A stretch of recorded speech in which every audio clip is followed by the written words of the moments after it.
Thank you. We'll call the Policy and Services Committee special meeting to order. This is for Wednesday, November 6th, 2024. Madam Clerk, will you take roll? Councilmember Lithcott-Hames. Here. Chair Ku. Yes. Councilmember Tanaka. 2 present. Very good. Thank you so much. And the first, we'll go to public comment first on items that are not on the agenda. Anybody? We do not have any requests to speak. Perfect. Thank you. We're moving on to action items. Action item 1 is a discussion and recommendation on the annual legislative guidelines and legislative platform. CEQA status is not a project, so no concern. Chantal? Thank you, Chair Ku. I'm just saying really the hello, and then I will turn it over to Ms. Pryor. We bring the legislative guidelines to you each year. Sometimes it's with the overall legislative update. This year, it is just the actual guidelines themselves. We're bringing the legislative update to the City Council in January. Ms. Shelby can speak a little bit about the timing and anything happening in Sacramento, but we figured that it would be a little bit better to sort of separate them out this year, spend some time talking about our platform, make sure that we're reflecting what the City Council has interest in, and then we'll have that opportunity to talk to the Council in January as the session is kicking off and things of that sort in terms of Sacramento. So Ms. Pryor, would you like to walk them through the draft guidelines? Happy to, and I'll keep it brief. So the guideline changes are marked in red, just so you can see what has changed year over year. And this year we just have a few changes based on some input from staff and recommendations and input from our partners at Townsend on issues that are likely to come up in the next legislative year. So there are a couple expiring tax credits, some potential reform to financing tools, potential action on the cap and trade program, and the possibility of a regional transportation ballot measure in 2026.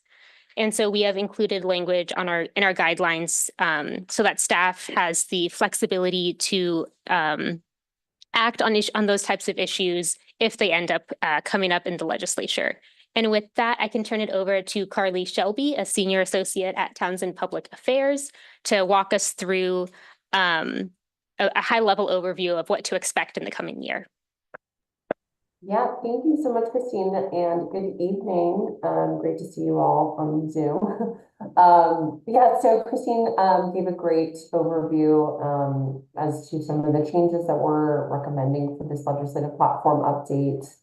What we're looking at for next year, it will kick off the first year of a 2-year session. So 2025 will be the first of the 2025-2026 year. Obviously last year we had a tough budget year in terms of a large deficit. We're anticipating another deficit this upcoming year. However, there could be opportunities for budget earmarks and other funding pots associated with the passage of the climate bond, cap and trade reauthorization, and other key funding programs that we want to be prepared for, which are laid throughout some of our edits here. In addition to legislative proposals that we're looking out for next year, arena reform is something that comes to mind in terms of potential credits given to cities for constructing units that are not within your typical housing regimes. We have what we're anticipating is potential reforms to local financing tools, enhanced infrastructure financing districts, and all of these tools that we have now that we don't have redevelopment at our hands. In addition, at the Excuse me. level, Excuse me, Ms. Shelby. I'm sorry. I'm having a tough time hearing you and just wondering if it's sort of cloudy, your sound. Just wondering if there's a way to get closer to the microphone. If I get closer, is that better? Let me see.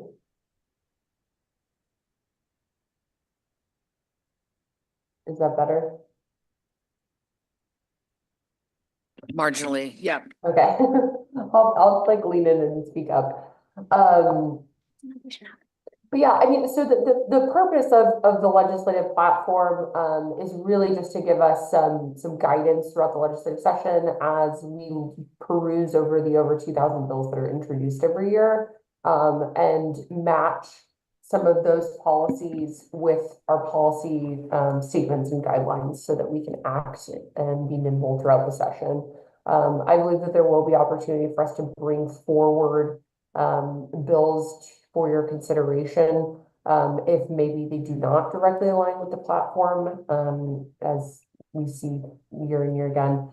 But you know, keeping these statements broad, not too overly prescriptive, but still having those details associated with our priorities is really helpful for us as advocates, and for communicating with our legislative delegation throughout the year. So I'm happy to kind of walk through some of these changes, answer any questions. Yeah. Yes, if you'd like to do that, that would be great. Okay, go through the red lines. To walk through this?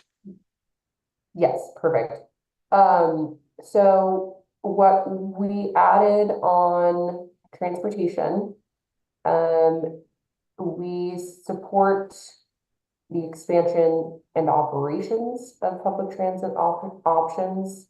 This addition was suggested because it aligns with the goals of some members of the Bay Area Caucus this year to enact a 9 county transportation measure for the 2026 ballot, as Christine was stating. Because RM4 did not move forward the BAFA bond this year, we do not foresee them putting forward another housing bond proposal for at least another 4 years. And so 2026 is looking like the year that they will enact, or they would have to enact authorizing legislation by next year. So that addition is added just so that we can be prepared and act upon that measure when it's included. Moving down to climate and environment, we added the line maintain. The city supports government actions that maintain or expand funding resources for local governments to reduce GHG emissions. This aligns with the goal of the legislature and the administration to potentially reauthorize the cap and trade program, which includes the use of $4 billion in funding that is utilized for GHG reduction purposes throughout the state. So through the reauthorization process, they could opt to take a look under the hood and renegotiate a lot of those funding programs that are existing. Right now, cap and trade funds everything from high-speed rail projects to housing developments, transportation projects, coastal resiliency, kind of everything that related to GHG reduction and climate. We do foresee these funds to be complementary to the climate bond, which it just passed off the ballot last night. And so, yeah, we feel that this addition will give us cover should those conversations arise. And then moving down to financial. What we added is the city supports government actions that support the continuance of tax credits available at the federal level to support low-income individuals in achieving housing affordability and financial stability. A number of tax credits at the federal level, low-income tax credit, child tax credit, are set to expire in 2025. So there will have to be a renegotiation process, whether or not those credits stay under the new administration. I believe that will be a major topic of consideration. So that's something that we wanted to add and be nimble on for next session at the federal level and the state level. Also in financial, we added support reforms to local revenue financing tools for the purpose of supporting the development of affordable housing and public infrastructure. This aligns with a lot of the conversations about community reinvestment, reanalyzing our financing tools now that we do not have redevelopment, and seeing if there are additional tax increment financing reforms that we can explore. There will be a series of informational hearings beginning in January that we see as tackling this topic, which could bring forward a couple of legislative proposals that we may be interested in supporting. And then the down in housing, we just added some additional verbiage related to some of the homeless funding that the state provides local governments. The city supports government actions that provide flexible ongoing funding for affordable housing, homelessness, and infrastructure. What we see typically at the state budget process is that these funds are dispersed not on a multi-year scale, so it's hard to plan for. They're not always the most flexible. So as much as we can just have that embedded within our platform, that we appreciate and support flexible ongoing funding to ensure that our investments are stabilized across a longer period, is something that we view as beneficial within the platform. And then I believe that concludes those edits. I'll just add one other, Carly, that we added to governance, transparency, and human resources. The city supports government action that provides for the incremental and thoughtful integration of artificial intelligence technologies. And I think, Ms. Shelby, please correct me if I'm wrong, but I believe that this has been an issue with increasing interest at the legislature. So we wanted to be prepared for that. Yes, I would agree that we will see additional AI bills come forward. Last year's legislative focus was really on establishing those regulatory regimes. And I believe that in the coming years, we'll see more and more local government focused AI legislation related to communications, emergency preparedness, and all these other tools that AI could be useful for at the local level.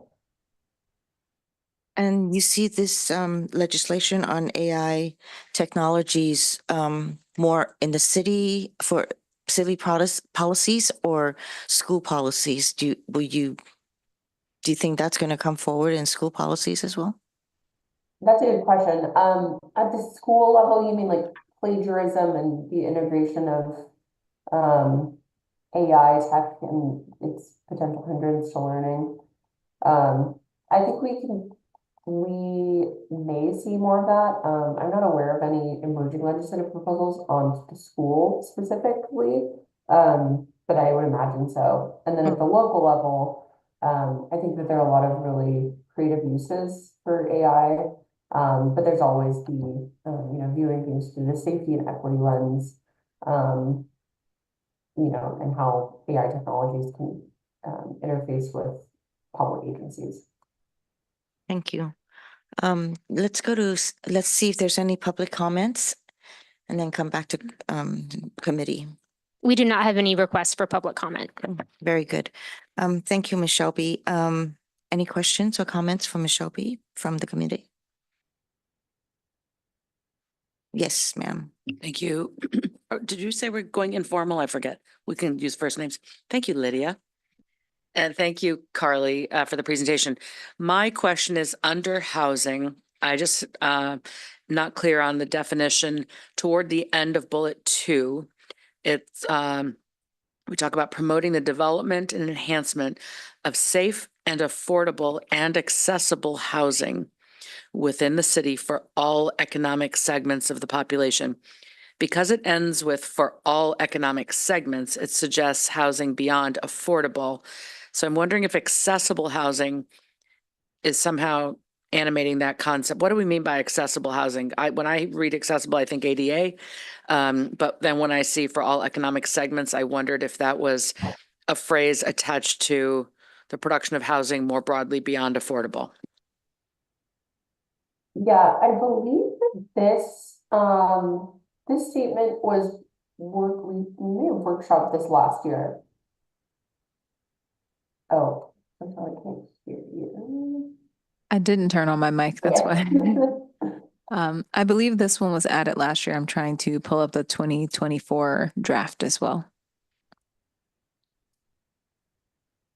So we will look that up, council member, and let you know at least the origins of this one, and then the committee can decide how you'd like to change it. Okay, maybe my colleagues have thoughts too.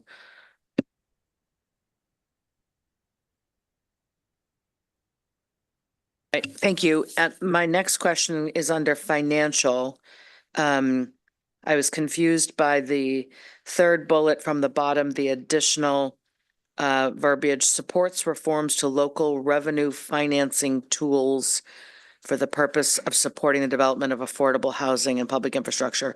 Can you give me an example of what local revenue financing tools we might be supporting reforms on? Would this be like our measure, which one was a business tax, K? Is it that? Yeah, I mean, I think that broadly speaking, revenue generating tools within this statement could mean bonds, special taxes, reconfigurations to voter thresholds to effectuate those, the passage of those easier. But then also tax increment financing tools, enhanced infrastructure financing districts, and some of these other tools that have emerged in the post redevelopment era. Okay, thank you. And I think that's all for me. Thanks a lot. And we were able to find that language related to the other one. It was proposed last year, added to the legislative guidelines last year. I am trying to see if it was edited at the committee level. I believe this was part of the proposal that came from staff in Townsend. So let me see if I can find a bit more information for you. But this whole entire clause that you spoke about in the housing section, the second bullet point was added last year. So let me see if I can find a bit more background for you. Thank you. It's clear something didn't quite get finished because we got that capital P toward the end of line 3. Yeah, obviously, maybe it's just a semicolon before it or a period. But it suggests that maybe it was still a tiny bit of a work in progress. Anyway, to hone in on my question, it's what does accessible housing mean? I'm excited that we have something here that speaks to housing for all economic segments, but I'm wondering if accessible housing is a limitation on that, if it's only ADA, or if by accessible would mean something else, like the access to housing, as opposed to ADA accessible housing. That's my specific question. Thank you. Yes, I believe that it would be the broader reaching definition of making sure that there's housing available to all that would need that type of housing. So I think it's the latter of the two that you offered. And I also realize where you have the capital P is supposed to be a hard return, a new item. So that one should just start promotes the development and enhancement of safe and affordable housing and accessible housing within the city for all economic segments of the population. So maybe you don't need the and accessible housing clause, or maybe you could. That's something the committee can make a recommendation on. But that second piece where the capital P is supposed to be another bullet point separately. If I remember correctly, the accessible housing was to ensure that not just ADA, but IDD, people with developmental disabilities, that that would be economically feasible for them also. So I think it's a broader. Anything else, Judy? No? Greg, would you like to? Yeah, thank you for your report on this. Let me see if I can turn the camera on here. Okay, good. So you can see me now. Yeah, so yeah, in general, I think the updates look pretty good. The one part that I thought should be revised is on the financial side, the one that says supports or lowering the maintaining of voter threshold for local revenue measures. And I think a lot of people in our community are hurting. I mean, it's in the tech sector, it's a bloodbath. I'm hiring for like one person right now, and I got like 5,000 applicants. Just this is an engineer, right? So just think about how brutal it is in the market right now. And so I think having the same threshold that we have now for local revenue measures is important, because a lot of people here are who are hurting, people who are barely making ends meet. And I think just ratcheting it up and increasing their expenses can be very difficult for some families. So I think we need to be a lot more mindful, especially given the economic times. So I think that bullet should change. And then I really like what you guys did around the provides the incremental and thoughtful integration of artificial intelligence technologies. I think there's just so much opportunity to govern better, to actually. So I'm not sure. Is this? I guess is this more in the governance, transparency, and human resource? So I assume this is around like government use. Is that right, or just general AI use? I think that the application of that statement can be utilized broadly. And I think keeping it more open-ended will provide us more flexibility as we look at the new emerging proposals next year. I mean, AI is a new thing. It is a topic that the legislature really hasn't had ample time to delve into and explore. So we don't really know what's coming. But we do want to ensure, the safety of your community, and that it is thoughtfully integrated so as not to create any disparities or chaos. Well, for me, it's more, in terms of safety, I'm not as concerned about that. I'm more concerned about, adoption of it and promoting the adoption and use of it, because, so often in government, it's, we take from party A and give it to party B, right? And so it's like a win-lose type of situation. But technology is just kind of beautiful in that, especially AI, is that in that it's a way for everyone to win, right? We could produce more. People can have a higher standard of living. So in general, I would love for us to promote it, especially in governments, because I think in terms of talking to our constituents, in terms of disseminating information, in terms of being more helpful, I think there's so much opportunity in this area. So I for one, really support this. But I'm less concerned about the issue you're talking about in terms of safety, because I think my main concern actually is, are we going to help promote the adoption of it in government? Because I think that could be really helpful. And I think the other thing is just fostering the right now, California is lucky because we are kind of the epicenter of AI, and I would like it to stay that way. I'd like it for us to, but if you look at like China is nipping on our heels, right? They released some of their models, right? Some of the text to video models are world class, or better than anything that we've developed here in our country. And so, we can't just rest on our laurels. I think we want to really make sure that that people can stay ahead. I mean, just in terms of national security, right? I think if we fall behind on AI, we can be in big trouble, because there's a lot of people out there who do not like United States, right? And so I think it's important that we remain a leader, and especially California, especially this area. So that's where I'm coming from on it. It sounds like you're coming more from the safety aspect, although I didn't read it that way, but I'm less concerned about that. I'm more worried about us falling behind, more about us, trying to promote the adoption in government and in the private sector, because I just think that there's so much economic benefit that could come out of this. And so I just want to make sure that we are helping with that and not hindering it. So that's where I'm coming from on it. So I don't know if that made sense to you. Yeah, absolutely. Thank you. Councilmember Tanaka, I can provide a bit more insight about why we put that bullet point in that section. We were coming from it as a more of a transparency angle, and we have several other bullet points in that section related to technology. So there are bullet points about net neutrality, customer information, cybersecurity, drones, shared mobility devices. And so we put it there mainly so it could be with the other tech bullet points, if that makes sense. Okay. Yeah, that's fine. Yeah, but I mean, my point more is just that let's not fall behind, especially adversarial countries. I think that's really important. And I think the second thing that's important is, just try to promote the use of it. I think it's in general, I mean, even for like meetings like this, I think like the clerk's office has that real-time translate thing. I think that's pretty cool. That's a form of AI. It made meetings more accessible. So I think that's great. And like take our packets. Sometimes our packets are, hundreds, if not thousands of pages, right? And it's hard for people in the public to consume that. But if it's, available through a chatbot, a lot more people can access it. So I think this increases access to government.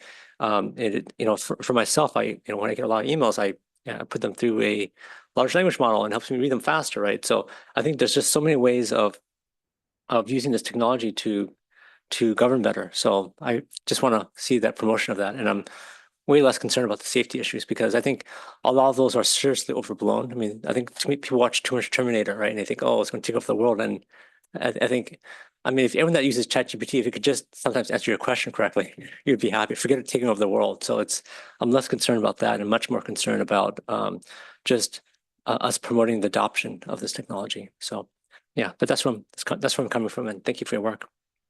And if I may respond to Councilmember Tanaka's question regarding the lowering and maintaining voter thresholds for local revenue measures, that item particularly is related to the business roundtable.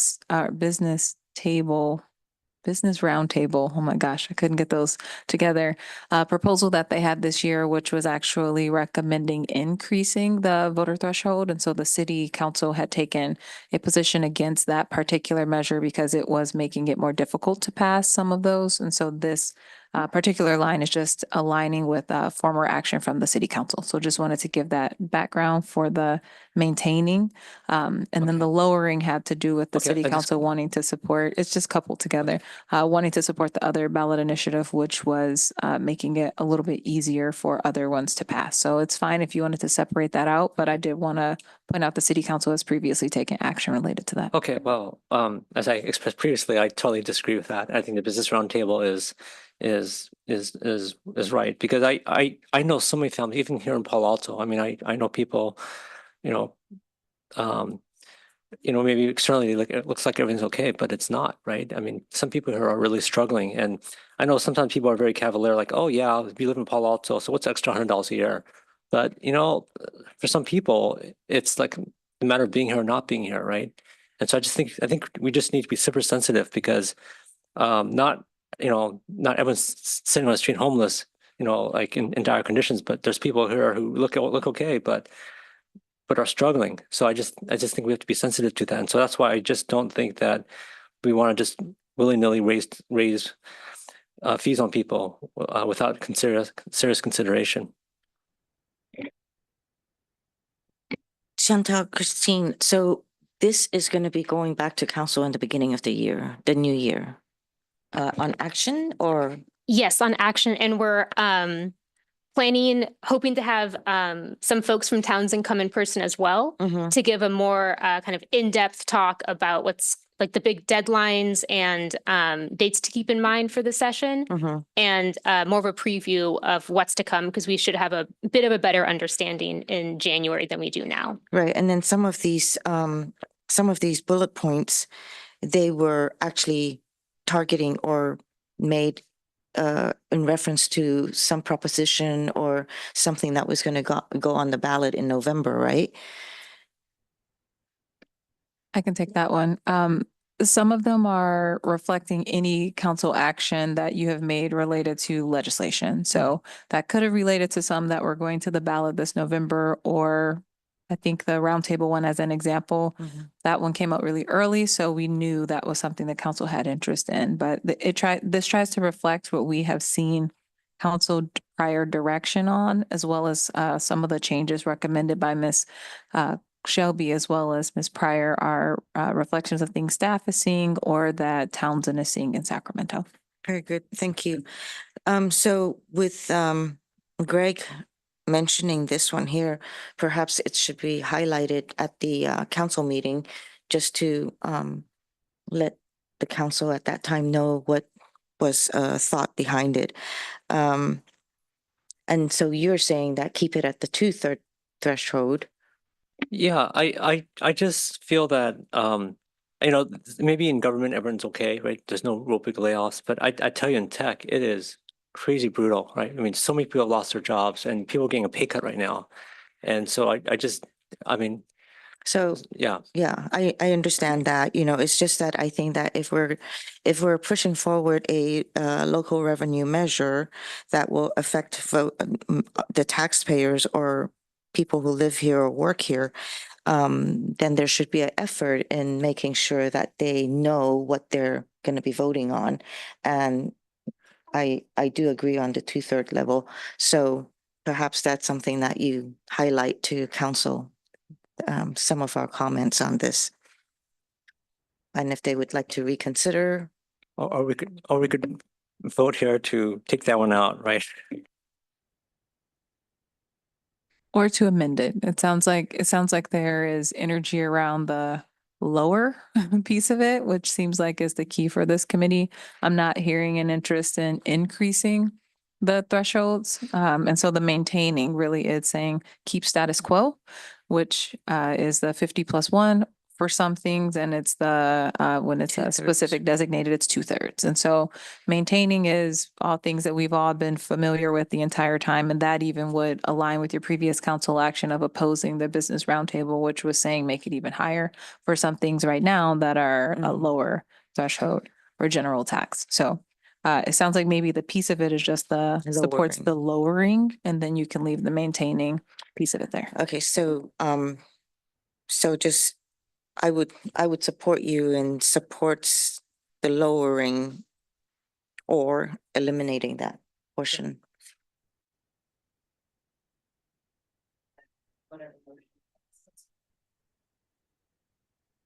Anything else? Do you have any comments about that, Julie? No. Anything else? Good. Okay.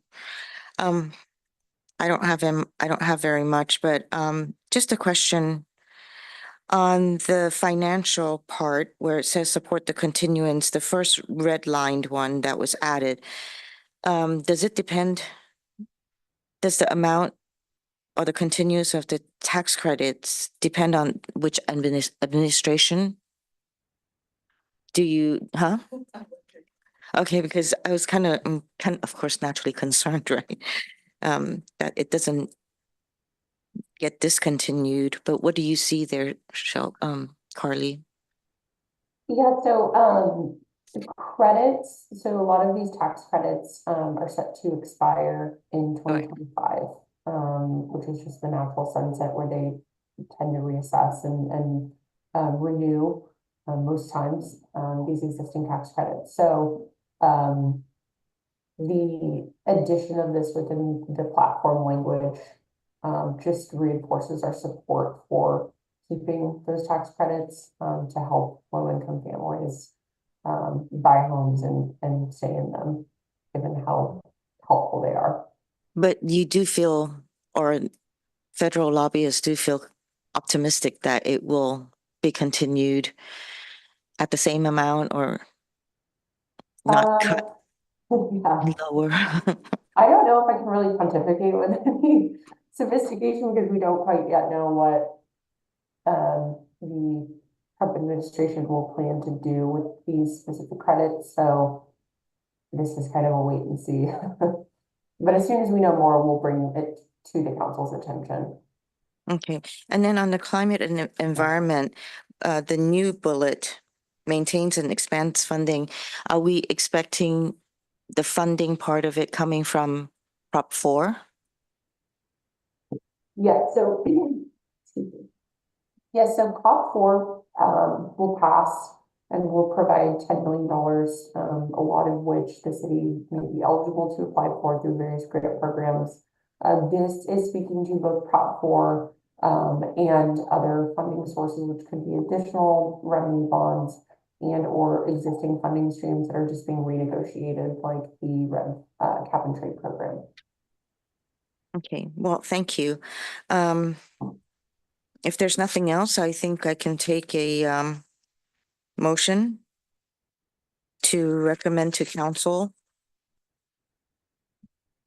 Okay, I'll make the motion that we recommend to council, but we strike out the word on page, I guess 9 about lowering the voter threshold Under financial. under the financial one. Do I hear a second? Second. Thank you. Can we slightly tweak that to be approval of the legislative guidelines with that small change? Just want to make sure that was clear. Yes. Also, would it be all right if we also included the formatting change that Councilmember Lithcott-Hames pointed out, where the bullet point about promotes the development and enhancement of safe and affordable housing and accessible housing within the city for all economic segments of the population should be its own separate bullet point? Yes, please. Okay. Oh, I'm sorry. Oh. You're the maker.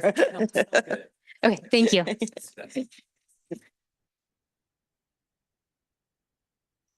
Do you want to speak on it? Julie?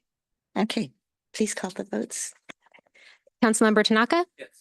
Councilmember Ku, Yes. Councilmember Lithcott-Hames. Yes. Motion carries. Awesome. That concludes item number 1. And go to item number 2, Office of the City Auditor, presentation of the ADA Compliance Audit Report. Hello, Kate. Good evening, committee members. Kate Murdoch, City Auditor, and I will be presenting the results of the ADA compliance audit. I would like to thank the staff and departments who helped us in gathering information and participating in interviews for this audit, with a special thanks to the Public Works Department. Next slide, please. Or actually, do we have the slides up? I'm Not realizing quite we yet. have I'm sorry. them. I'm trying to grab them. I apologize.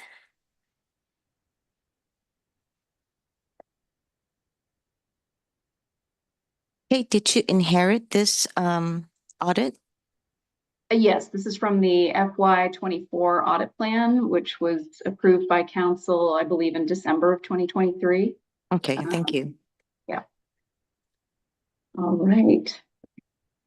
So the objective for this audit was to determine if improvements have been made in accordance with the city's ADA transition plan update in order to make facilities, programs, and services compliant with the Americans with Disabilities Act of 1990. Next slide, please. In an active effort to improve the city's accessibility, in 2015, the city hired a consultant to update its existing ADA transition plan and evaluate the current state of public facilities, programs, and services to ensure compliance with new ADA rules. The ADA transition plan update was adopted in 2021 with the aim to improve accessibility to city facilities over the next 60 years.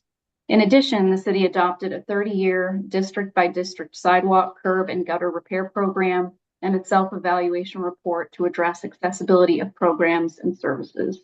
Next slide, please. Our first finding is related to ADA transition plan progress. While the city has made progress in improving city facilities and streets, these efforts were hampered by the pandemic, reductions in staffing, and a lack of adequate tracking and monitoring of compliance efforts. We would like to note that the city is prioritizing curb and sidewalk repairs in fiscal year 2025 to further progress. In terms of facilities, we found that only one of the 14 facilities scheduled for updates in phase 1 of the plan was completed. We also noted that progress reports only reflected completed projects and did not have information about projects in progress. Based on a review of city budget documents, approximately 9.6% of the ADA compliance budget was spent in 2022 and only 0.2% in 2023. Finally, we noted that the plan does not specify regular reporting of progress or outcomes. Next slide, please. We recommend the city assess if current staffing is sufficient to address the plan update or if external resources such as contractors and consultants could help the city meet its plan update goals. In terms of reporting, we recommend the city develop a tracking and monitoring system for plan progress and determine an appropriate schedule for reporting to city council, residents, and other stakeholders. Management partially agreed with this finding and recommendation. Next slide, please. Our second finding relates to ADA requests and grievances tracking. We found that ADA requests and grievances are tracked and monitored inconsistently. Our analysis of 50 ADA requests in the 311 system showed that 58% of them were not marked as completed within the 15 working days specified in the city's ADA grievance policy. We also found that the 311 system does not include all ADA requests or grievances that are received by the city, making it difficult to monitor and track responses. Many items we reviewed were open past the 15-day requirement and lacked documentation to show how the complaint or grievance was resolved. It appears the ADA policy was last updated in 1997 and may not reflect current roles and responsibilities. Finally, the ADA coordinator indicated there were potential timing, resource, and budgetary constraints related to the ADA administrative function, making it difficult to comply with the policy. Next slide, please. We recommend the city consider establishing a centralized procedure to track and monitor all ADA requests and grievances, including defining roles and responsibilities and regular review of the log to ensure timely resolution of complaints. In addition to reviewing and updating the ADA grievance policy, we recommend the city consider whether the ADA coordinator position is appropriately placed within the city. Management agreed with our finding and recommendation. Next slide, please. Our third finding is related to the self-assessment recommendations. We noted that the city has implemented or partially implemented nearly 2/3 of the self-assessment recommendations, including such efforts as putting tools in place to monitor the accessibility of programs and contracting with a third-party vendor to monitor the accessibility of city websites. However, we also noted that there is no formal oversight for completing this work, including determining whether the remaining recommendations should be implemented and/or an appropriate time frame for completion. Next slide, please. We recommend the city assign oversight of the plan update to track progress and ensure recommendations are implemented timely. In addition, the city should determine if the approach outlined in the plan for monitoring progress is still appropriate or if another implementation framework should be developed. Management agreed with this finding and recommendation. This concludes our presentation, and we're happy to take any questions. Thank you. Shall we go to the public first and see if there's any public comments?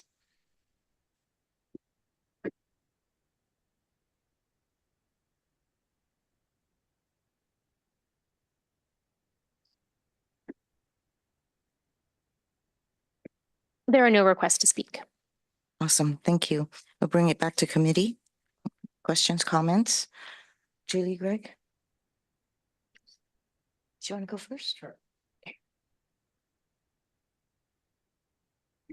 So yeah, thank you for your report. My only question on this item is I don't know if you heard, but a lot of the small local businesses like restaurants, retailers on Cal Ave, University Avenue, I guess not just in our general downtown in general, they're getting sued up the kazoo by serial litigators, like people who like they sued like hundreds, if not thousands of people. And it's a real big burden for our businesses in terms of they sue them on ADA stuff, and sometimes there's even questions of whether they even visited those establishments.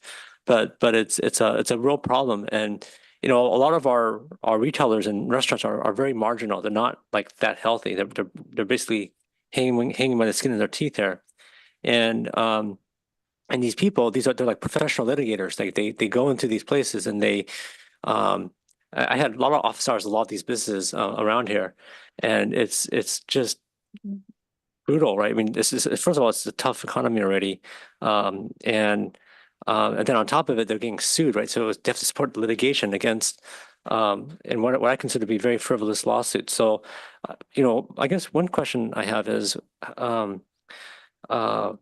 do we handle that? I mean, is there a way for us to help these businesses, because like some of these lawsuits are going to put these guys out of business, right? And it's not that we don't want to be ADA compliant. I think we do, right? But it's like there's these professional, like I don't know what you call them, opportunists. I'm not sure what you call these people, but there's these people who go to all these businesses and just litigate based on ADA. I don't know. It's like, and these guys have done like hundreds, if not thousands of these. I'm not sure if you guys have heard of this situation, but it is crazy, right? And some of these guys have tried to band together, some of the local retailers. But I'm just trying to think as a city, what can we do to help with this issue? So I don't know if staff has any thoughts or you have any insight of what's going on here.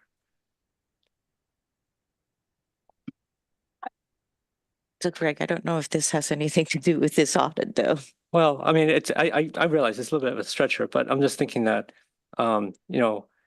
we should we should like do something to help these businesses because it is, I mean, you probably heard it too from, I've heard it, yeah. yeah, and it I'm is, just trying to see if we're still within the scope of what we're discussing here in our audit. I don't know. I mean, Yeah. let's read the agenda. What does the agenda say?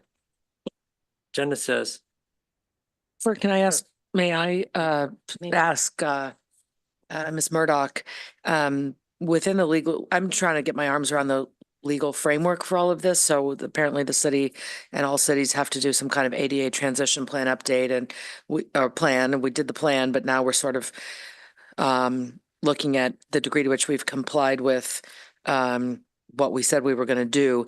Is there a legal exposure here in your view? Is there a risk, along the lines of what Greg has articulated, where third parties could come after us, could come after city entities, could come after business owners in the city for a failure on our part to have brought various places in the public up to the standards that we ourselves have articulated we're trying to get to.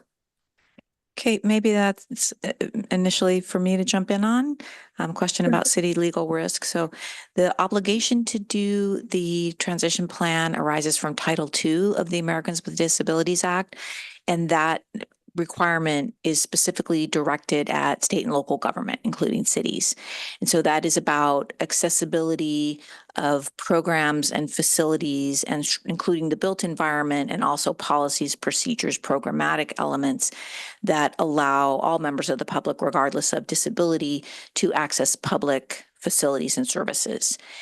So there is an obligation to do the self-study and create the plan. There is not legal exposure from the issues specifically identified in the audit with respect to the pace of the addressing of the various work that the city has identified, will be done over a period of time to increase the accessibility of the built structures in Palo Alto. The issues that Councilmember Tanaka are raising are somewhat distinct. The source law is likely the same, the Americans with Disabilities Act, but it's that those suits are concerning the accessibility of private facilities. Those are not city facilities. We do occasionally, I believe we did this year, get sued along with a private entity. So a hotel up on El Camino. The city was also named because there was an aspect of the complaint that did concern I believe it was the sidewalk area that the city was responsible for.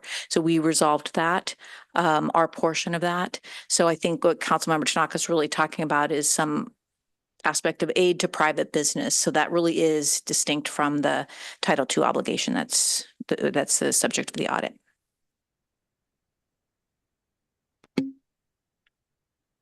Okay, thank you so much for that.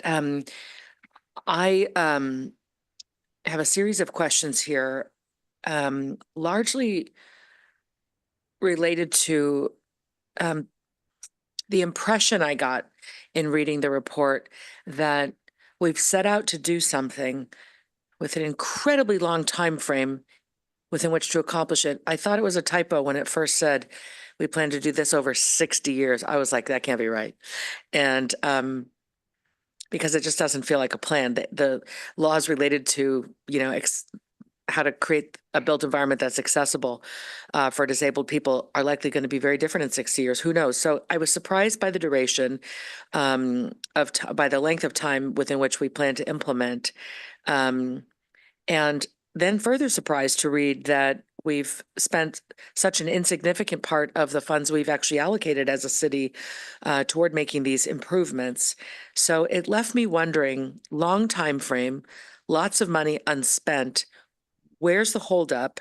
Made me wonder who owns this, who is our ADA coordinator, and what's going on such that this set of priorities is falling toward the bottom of the city's larger batch of priorities. And yet in asking these questions, I feel like I must be missing something. So I'll confess that was my impression upon reading this, and I would just love to understand how to better interpret what it is that I've read. Brad Eggleston, Public Works Director, and I can hopefully speak to some of that, maybe not entirely satisfyingly, but back to the 60-year time frame, when we were working on this transition plan, you know, the legal requirement is to go and identify all these barriers and have a schedule, not for any particular length. The consultants we worked with on this told us that that was a typical schedule and that those plans would often then be updated again before that it would get to the end. It, to some degree, was based on the annual budget amount that we have in the ADA improvements capital project. That's, I think, referenced both in the auditor's report and in the transition plan itself, which allocates typically on the order of $500,000 a year. So that's where that comes from.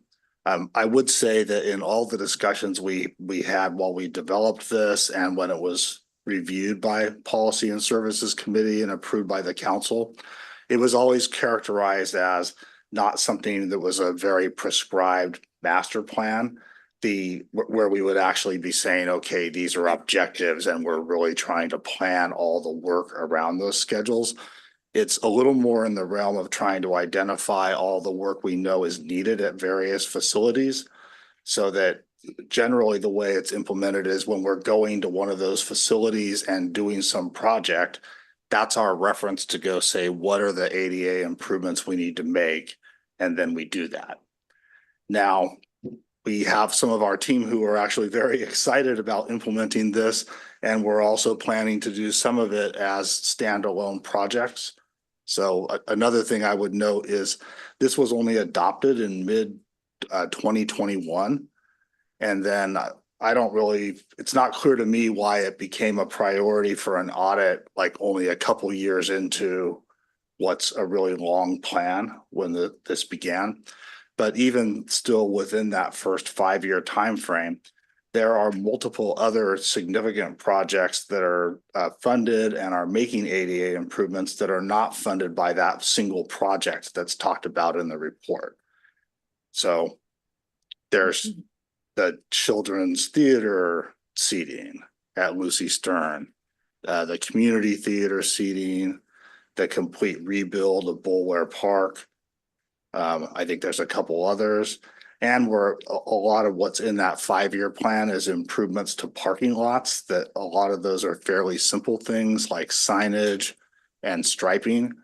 And the engineering team under Holly is actually planning a standalone project for that that's going to, well, it may be part of one of our street resurfacing projects, but would do a lot of work to address multiple of those parking facilities. That probably will take place within this first kind of 5-year timeline that's in the report. So it's very helpful. Thank you for that, Brad. It's helpful for me to hear that it's not that the ADA plan identifies all the things that need fixing in the city and we go methodically through them. It's that as things get built or rebuilt or improved in the city, we do the ADA upgrades as a part of that. It makes a lot of sense. It still feels like if somebody was an advocate for the rights of people who benefit from or who need the various enhancements provided through what we call ADA accommodations, ADA treatments, that this just feels like an inordinately long period of time, lacking in urgency. When I think about other things that we are determined to upgrade and fix for reasons of safety, like if we discover something is seismically unsafe, we're going to take care of that because we don't want an earthquake to come and for us to have been, out of compliance with the latest requirements. Or, if something was a risk of some kind of chemical exposure, we would say we got to get on that. With the ADA, we're talking about a slew of people who have various degrees of challenge, and yet their needs may not seem as urgent as the potential of an earthquake or the potential of a spill or something like that. So I'm trying, frankly, I don't know a lot about the ADA, but I'm trying to bring a lens of, were I an ADA advocate, were I an advocate for a fierce advocate for disabled people, would I feel that the city is moving quickly enough to accommodate, to make this city one that is truly accessible? for people who, you know, need these accommodations. So when I put it out to you like that, it's a speculative thing, it's a qualitative question. I'm struggling because this feels like we are lacking in urgency, particularly with a lot of this money unspent. Because usually the thing is we don't have the money. We don't have the money, we don't have the staff. There are too many things going on. I appreciate that. But here we have the money, we have the staff, it sounds like. So I'm just, you know, somebody wanted to audit it for a reason. It was before I was on council, I have no idea. But, you know, what's happening here? Why is this not rising to some degree of greater urgency such that we could get things going a little bit faster, get these funds that have been allocated Mhm. spent more quickly on these improvements? Well, I would repeat that we're spending a lot of money on ADA improvements that is not actually reflected in this report because it's coming out of other capital projects, not the one that's labeled ADA I improvements. missed that. Okay, so the money is being spent, but it's coming out of a different bucket, But I some of it. happy to concede that in the last couple of years, we haven't spent very much money out of the particular capital project that's called, is it called ADA improvements? ADA compliance. So that's a recurring project in the capital budget that gets a set amount of funding typically every year. And sometimes if we're doing a project at a facility, maybe we're doing a full remodel of a facility that has its own scope and there's a bunch of ADA improvements we're going to address, we'll pull money from that project to supplement the other funding that's there. In these cases, like the theater projects I was referencing, I don't think we did that. We funded it directly from standalone, separate capital projects. So when we look at the money being unspent, the 500,000 or so allocated year over year, specifically for ADA compliance, what is the source of that revenue? Is it grant funding that we get to be compliant, or we have to come up with it out of? It's the capital improvement fund, Okay, and those funds are coming from the general fund. okay. So we've got unspent money that we've allocated. We've allocated about 500,000 a year, which 9% of it was used in 2022, 0.2% was used in 2023. It suggests that there's this massive bucket that's maybe not needed because these projects are being paid for through, you know, the source of funds that are used to improve the entire project. Is this an area where we could be, where we've basically got a pot of funds that's growing, that's not likely to get tapped We because plan to spend it. Okay, so tell me about that.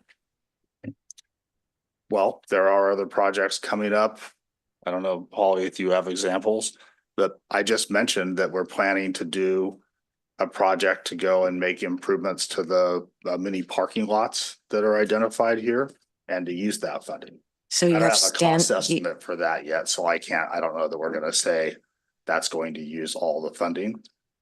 But we are very early in implementing this plan, as I mentioned, and we do intend to go, you know, look at this schedule and spend these funds and make progress. So I'm hearing, correct me if I'm wrong, but I'm hearing that you have also standalone projects that is directly to improve a parking lot and add in ADA. Right. Mm. So Holly Boyd, Assistant Director of Public Works. So for example, there's a project called the Rinconada Pool Family Changing Room. That I think came out of directly from this ADA transition plan. So we've hired a designer, we've set aside money, specifically it has its own CIP. We're hopefully going to start construction, you know, later in 2025. But for example, if we get bids that are higher than what is budgeted, we can pull from this other CIP to supplement because that is all ADA work. So that's an example.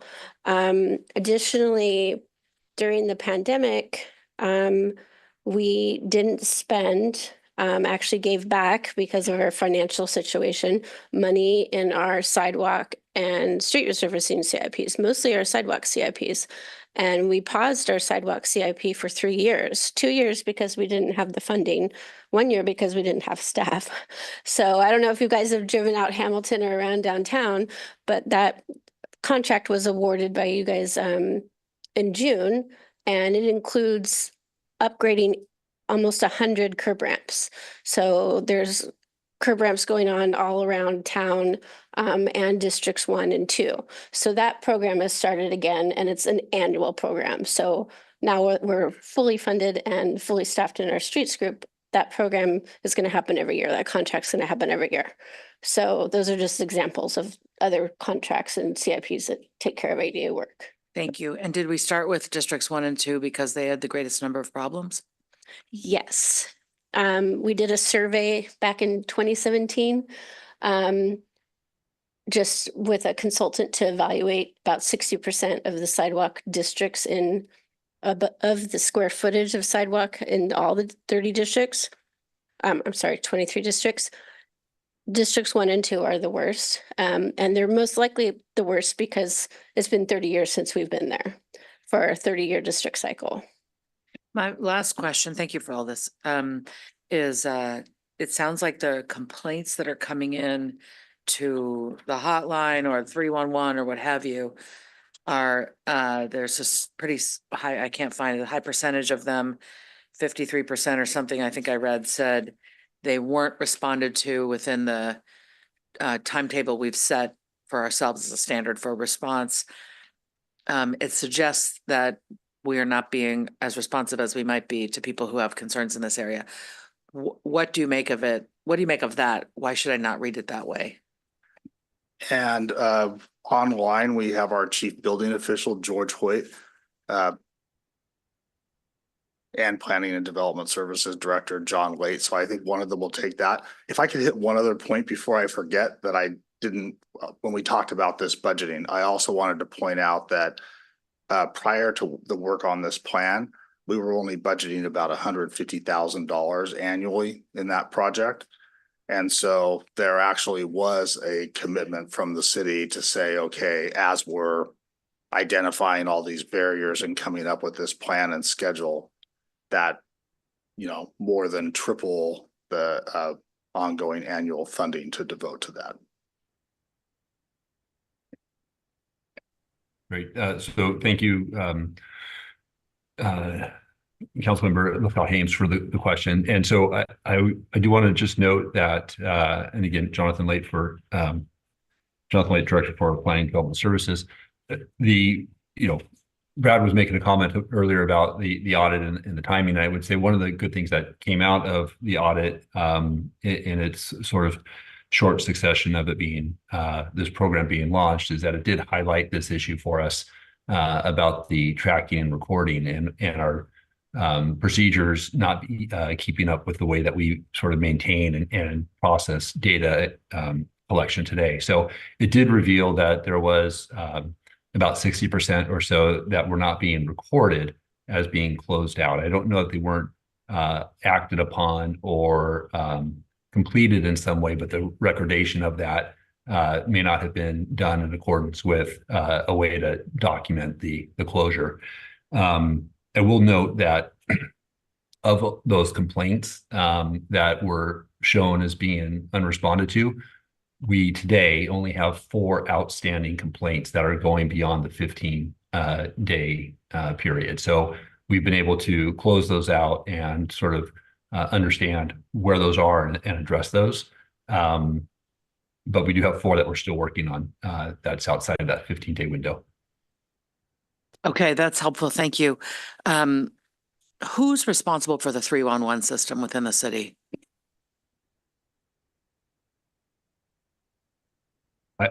I don't know who, if there's an individual that is responsible for it. I think all departments share responsibility and their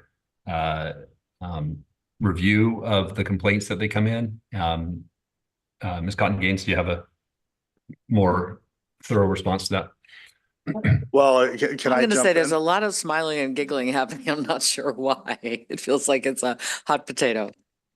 That there isn't a single coordinator from one department currently for the 311 system.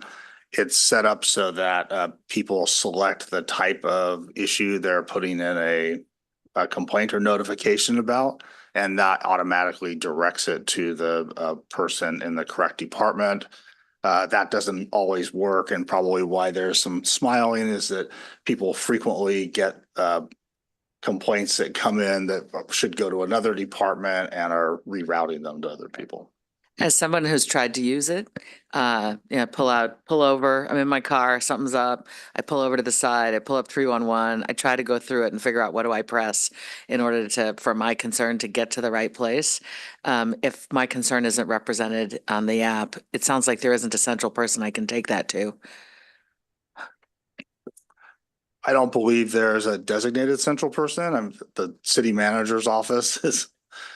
Okay, thank you. I appreciate all of these and I helpful would- responses. Yeah. Yeah, I would just add, there is coordination done where if a complaint comes in and it's not quite in the right place, that there's work done between the departments to get it to the right place. So we do have someone, actually the person that does the virtual assistant in the lobby, she also is checking the 311 and trying to reroute things if they are in the wrong place, or transportation ends up getting a lot of the 311 requests, they will reassign them if they are not in the right department. So there's a lot of coordination that happens. If for some reason someone just submits it and it ends up in the wrong place, they'll try to reroute it. I'm sorry, may I ask one last question? Thank you, Lydia. So getting back to the sort of the disability rights advocate community, if somebody from that community was to, approach the city and say, hey, what are the things that you're putting off until year 55? What would you tell them goes in the bucket of things that doesn't get done until the last element of the 60-year commitment? I don't recall what they are off the top of my head, but they're in the schedule that was approved as part of the ADA transition plan. I'm looking at it here. There are not that many facilities. Coverly Community Center is there, probably because of the uncertainty about its future at the time that this was done. I would also say that we did have a public outreach process. I don't think it was very well attended, but we did try to solicit input on the timing of the schedule from community members. And thank you. And Ms. Murdoch, the 60-year thing, this is typical for other cities. We're not an outlier when it comes to articulating our timeline for trying to bring, various aspects of the built environment into compliance. That is my understanding based on the research that we did. I think that, there are historical buildings that aren't going to meet or going to struggle with meeting ADA compliance. I mean, there are a lot of different types of projects like that I think, whether you're talking about a city or a university or any other institution that's developing a plan like this, they do tend to have a fairly long time frame. Okay, thanks. Thank you. Greg, I'm sorry, I kind of disrupted you. So do you have more questions? Yeah, I'll be quick. Thank you. Yeah, no Thank you problem. for covering Sorry. that. Yeah. So, I think that for these businesses, I think we should, maybe try to help coordinate or organize a legal defense fund, because some of these guys are really suffering. I think that would be really helpful. And then I think on a policy level, kind of three things that I had in mind was maybe passing a local ordinance requiring written notice before ADA lawsuits can be filed. That way it gives businesses time to address issues. And of course, we have to do it within state limits. Maybe a state level mediation program for ADA disputes.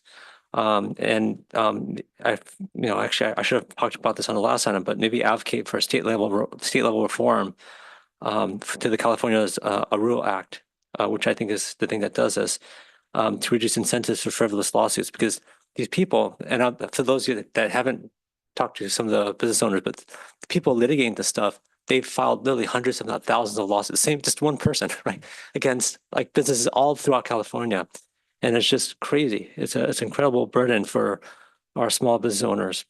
So, I mean, those are some ideas that I have that, and it's probably better ones too, but maybe these are some things that can help, um, reduce the burden, and help the people in our city trying to do business.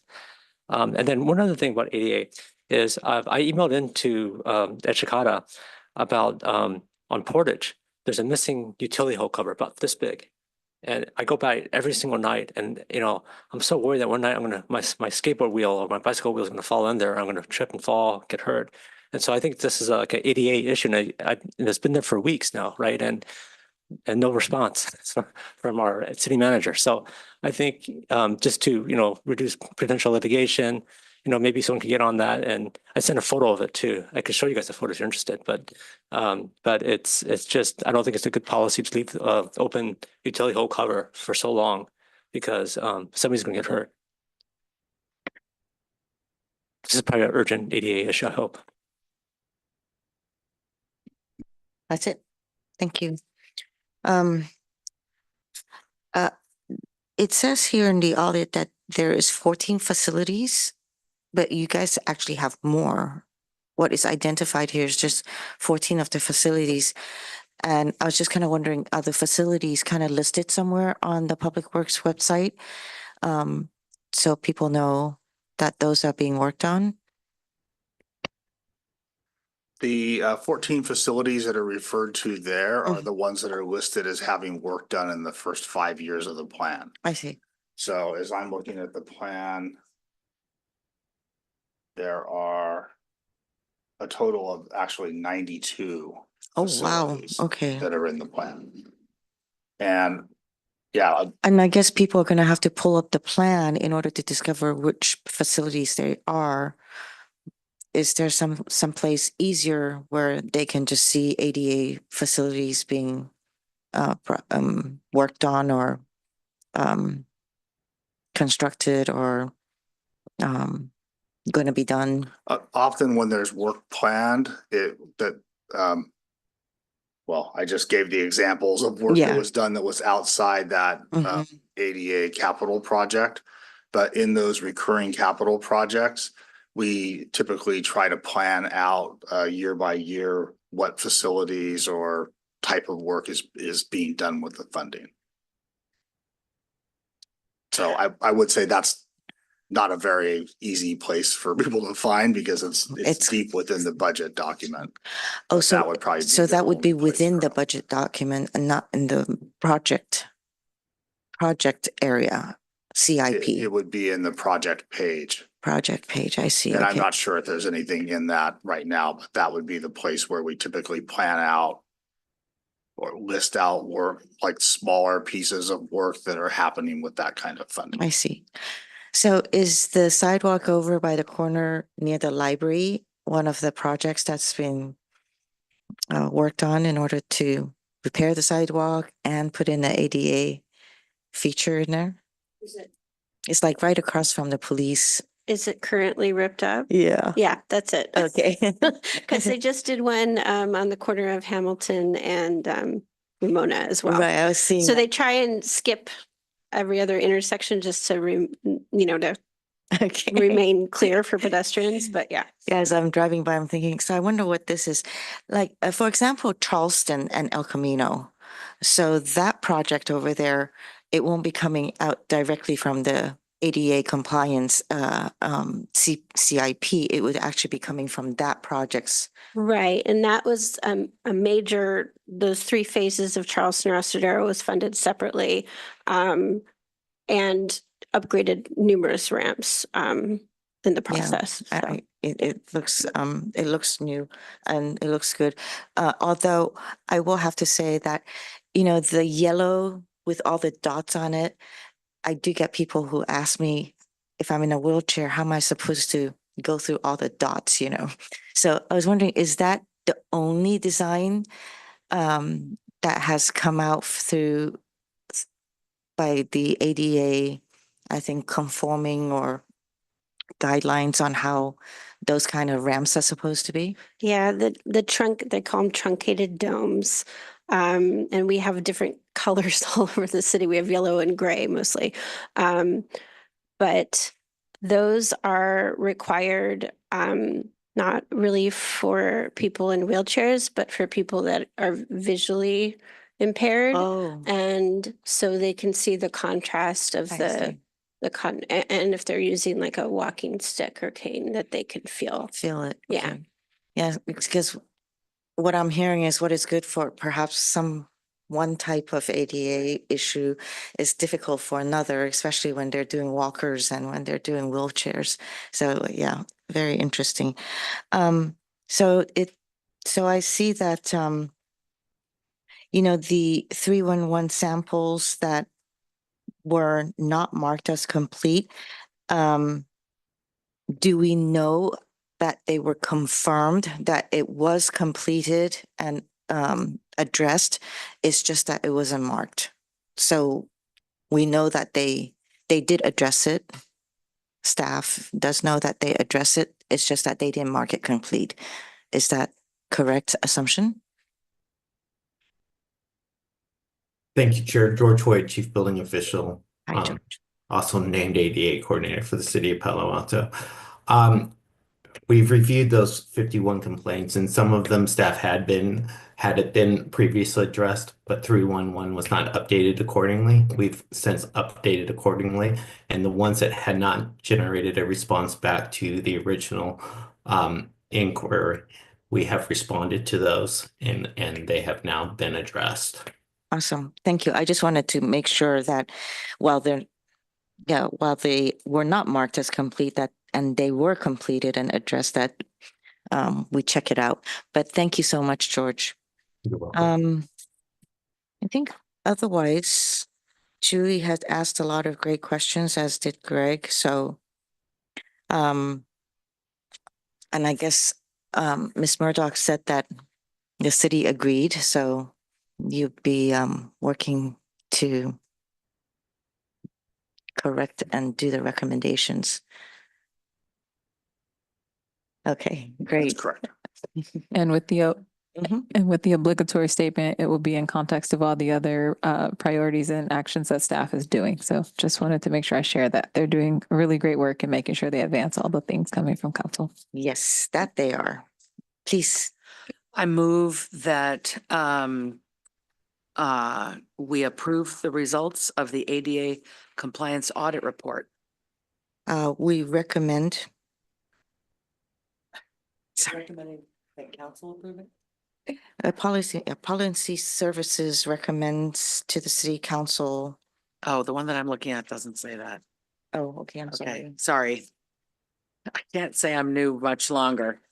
I recommend that Policy and Services Committee recommend that council approve the ADA compliance audit report. Yeah, I'm sorry. I'll second that, but I was just wondering whether you might be open to maybe a friendly amendment, which is just that maybe let the future, or maybe, I'm not sure where we'll do it, but maybe a future policy and services meeting to, or maybe recommend that council have a policy and services discussion on this issue of frivolous ADA lawsuits for our small business. I'm not sure the right way of framing it, but anyways, I want to see if we can make that amendment just so that we can so that the people hurting in our city can actually get some relief. I hear you. I do believe that's beyond the scope of what this is about, so I'm not inclined to accept that amendment. Okay. You still seconded. Thank you. Do you want to speak to it? No. You? No? Great. We can take the vote. Councilmember Lithcott Hames, Yes. Councilmember Tanaka, Councilmember Ku. Yes. Motion carries. Just before I conclude this, I just want to say that another group to talk to would be the Chamber of Commerce, because when the lawsuits were coming out, I remember the restaurant folks, they all got together and then they countersued them. They countersued, not lawsuit them. But I think the Chamber of Commerce might be somebody that could be included in kind of developing a fund and also helping guide them towards where small merchants can go. I mean, I hear you. It's a lot of money, but I think that you maybe recommend for council to put this, to recommend an item for the agenda for discussion. But I don't know what we can do it here, not on this item. My idea is more for this to be an agenda item. Yeah, So many Yeah. things, because it's a pretty problem for years and it's. maybe you can talk to Julie offline and have her bring it up. But thank you so much for being here with your presentation. Thank you, Ms. Murdoch, Thank for you. presentation also. All right, Ms. Gaines, we'll conclude item 2, and Ms. Gaines, Yes. let you take over for future meetings and agenda. Thank you. The December meeting, as usual, has lots of things that will come before this committee. We have 2 audit reports that we're anticipating at this time that will make it for that packet. It is also the annual discussion of the, thank you, of the city council priority setting retreat. And as part of that discussion on the council priorities and then the retreat itself. So really scoping out what you're recommending for the council to do related to the retreat.